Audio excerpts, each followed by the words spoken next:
গাইবান্ধা সদর উপজেলার মালিবাড়ি ইউনিয়নের কাবিলের বাজারে বীর প্রতীক তারামন বিবি আনন্দলোক বিদ্যালয়ের শিক্ষার্থীরা বিপুল উৎসাহ উদ্দীপনার মধ্য দিয়ে প্রত্যক্ষ নির্বাচনের মাধ্যমে স্টুডেন্ট কাউন্সিলের প্রতিনিধি নির্বাচন করেছে, যা অঞ্চলের প্রাথমিক বিদ্যালয়ের শিক্ষার্থীদের গণতান্ত্রিক চর্চার এক অনন্য দৃষ্টান্ত।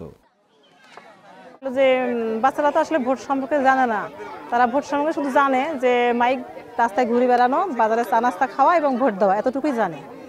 তো এখন আসলে নির্বাচনটা কি সেটা তারা জানবে, ভোট কি, ভোট কাকে দিবে, ভোট কিভাবে দিবে, মানে কি ধরনের নেতা তারা নির্বাচন করবে, এটা তারা সুষ্ঠুভাবে জানবে। বিদ্যালয়ে তৃতীয় শ্রেণী থেকে পঞ্চম শ্রেণী পর্যন্ত 82 জন ভোটার স্টুডেন্ট কাউন্সিলের নির্বাচনে তাদের ভোটাধিকার প্রয়োগ করে। এর ভিতরে 42 জন ছাত্রী এবং 41 জন ছাত্র। নির্বাচনের 15 জন ছাত্রছাত্রী প্রতিদ্বন্দ্বিতা করে, তাদের মধ্যে 8 জন ছাত্রী এবং 7 জন ছাত্র। নির্বাচন উপলক্ষে বিদ্যালয়টি মনোরম সাজে সজ্জিত করা হয়। এটা 2010 সালে 20টা জেলায় 100টা স্কুলে এই নির্বাচনটা স্টুডেন্ট কাউন্সিলটা গঠন করা হয়েছে এবং 2011 সালে ওই পূর্ববর্তী 100 স্কুল সহকারে আরও 745টি স্কুলে এই নির্বাচন কাউন্সিল গঠন করা হয়েছে।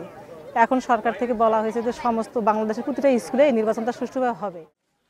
শিক্ষার্থীরা লাল সবুজ রঙের পোশাক পরে লাইনে দাঁড়িয়ে স্টুডেন্ট কাউন্সিল নেতা নির্বাচনের সুশৃঙ্খলভাবে ভোটাধিকার প্রয়োগ করে।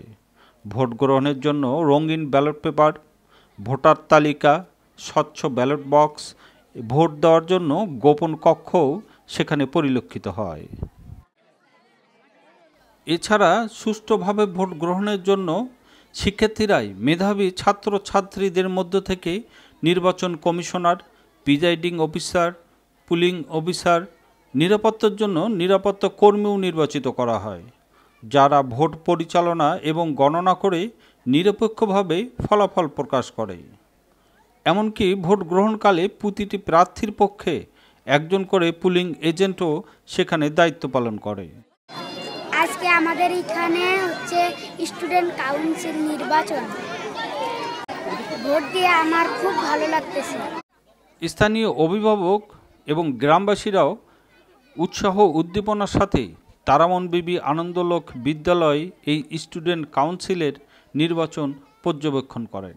আমাদের স্কুলে এটা এই বছর থেকে শুরু করলাম যে প্রতি বছর যেন আমাদের স্কুলে পর্যায়ক্রমে ভোটটা হয় এবং আমাদের বিদ্যালয়ের সকল শিক্ষার্থী যেন বুঝতে পারে যে আসলে ভোট কী এবং ভোটটা কিভাবে দেব এবং কাকে দেব, এবং নির্বাচিত হওয়ার পর তারা যে দায়িত্বগুলো পালন করবে সেটা তারা সুষ্ঠুভাবে জানবে এবং সেই অনুযায়ী তারা বিদ্যালয়ের ভিতরে কাজ করবে।